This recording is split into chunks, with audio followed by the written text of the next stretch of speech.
Mula sa Russian attack submarine, dumako naman tayo sa helicopter ng Chinese Navy na nangharas sa mga bangka ng mga mangingisdang Pilipino sa Rosal Reef. Nakaranas pa ang Philippine Coast Guard ng dangerous maneuver mula sa Chinese Coast Guard.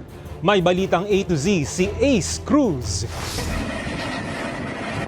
Sa video na kuha ng mga mangingisda nitong November 28 at pinadala sa Philippine Coast Guard, kita ang napakababang paglipad ng Chinese People's Liberation Navy chopper sa ibabaw ng Filipino fishing boats. Ayon sa mga mangingisda, tumagal na hanggang 10 minuto ang pag-aligid ng Chinese chopper sa bawat grupo ng mga mangingisdang Pilipino. According to the Filipino fishermen, it's not just the chopper, no?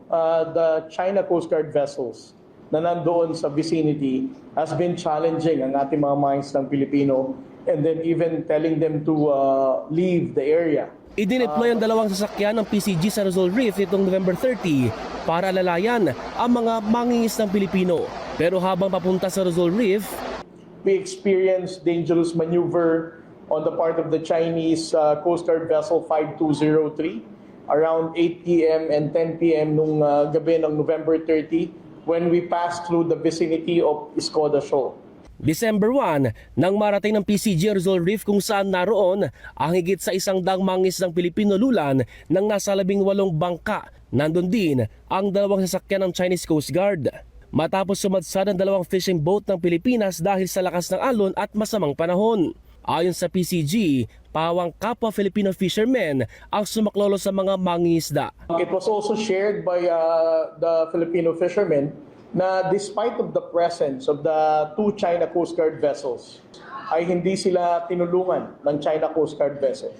Kaya naman, nakakagugulat daw na bago malis sa Rosal Reef ang PCG, nagradyong China para magalok ng tulong sa mga mangingisdang Pilipino na lumubog. Again, I don't know how they want to play this script, no? Kasi ang paglubog ay nangyari noong November 30. Ang offer nila sa Coast Guard, which is tingin ko they intentionally recorded the offer, is December 1. Ibig sabihin, they just want to appear na they are extending assistance. But Sa kabila naman ng patuloy na agresyon ng Beijing sa West Philippine Sea, ayon sa PCG ay tumaas ang bilang ng mga Pilipinong mangingisda sa lugar. Tiniyak ng PCG ang patuloy na pagbabantay sa karagatan na sakop ng bansa para igiit ang soberanya ng Pilipinas. Para sa Balitang A to Z, Ace Cruz.